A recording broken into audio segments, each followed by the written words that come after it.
तेलंगाना के वजीर सेहत हरीश राव ने हैदराबाद एमएनजे कैंसर अस्पताल में एमओटी, मॉडर्न किचन और धोबी घाट का इफ्तिताह किया। इस मौके पर इन्होंने बात करते हुए कहा कि मुल्क में बीजेपी हुकूमत को चलाना छोड़कर अपोजिशन को अपना निशाना बना रही है। मुल्क की 8 रियासतों में जमहूरी तौर पर मुंतखब होने वाली हुकूमतों का तख्ता उलटकर बीजेपी ने गैर जमहूरी तरीके से इख्तिदार हासिल किया।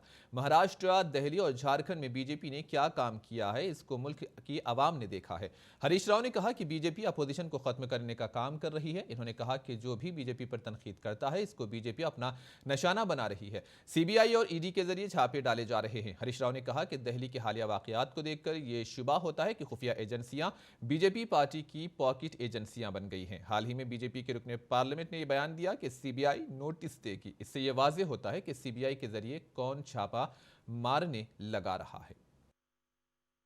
కేంద్ర ప్రభుత్వం ఏం చేస్తుందో మీరు చూస్తున్నారు। మొన్న మహారాష్ట్రలో ఏమైంది, నిన్న ఢిల్లీలో ఏమైంది, జార్ఖండ్లో ఏమైందో మనం చూస్తున్నాం। ఇవాళ బీజేపీ పార్టీ పరిపాలనను వదిలిపెట్టి ప్రతిపక్షాల మీద కక్ష సాధిస్తున్నట్టు కనబడుతున్నది। రోజు దేశాన్ని పరిపాలించి ప్రజలకు మెరుగైన సేవలు అందించాల్సినటువంటి పార్టీ ఈ దేశంలో ప్రతిపక్షమే ఉండకూడదు అనేటువంటి ధోరణిలో ఇలా బీజేపీ పార్టీ పనిచేస్తున్నట్టు అనిపిస్తా ఉంది। ఇది ఎంతవరకు కరెక్టు?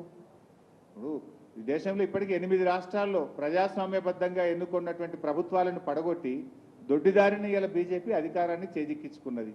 నిన్న జార్ఖండ్లో, ఢిల్లీలో ఎక్కడ ఏం జరుగుతుందో అందరం కూడా గమనిస్తూ ఉన్నాం। ముఖ్యంగా బీజేపీ బీహార్లో కూడా నిన్న ఏం జరుగుతుందో మనం చూస్తున్నాం। ఎవరు బీజేపీని ప్రశ్నిస్తే వాళ్ళ మీద దాడులు చేస్తూ ఉన్నారు। ఇది ఎంతవరకు కరెక్టు? ఇలా ఇంకొక మాట మనం ఆలోచించాలి।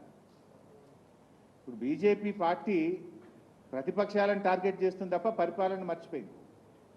ఇంకొకటి ఏంటంటే నిన్న బీజేపీ ఎంపీ ఢిల్లీలో మొన్న మాట్లాడినారు, నిన్న కూడా మాట్లాడినారు। ఏం మాట్లాడుతున్నారు వారు? ఆ సిబిఐ నోటీసులు ఇస్తుంది అంటున్నారు।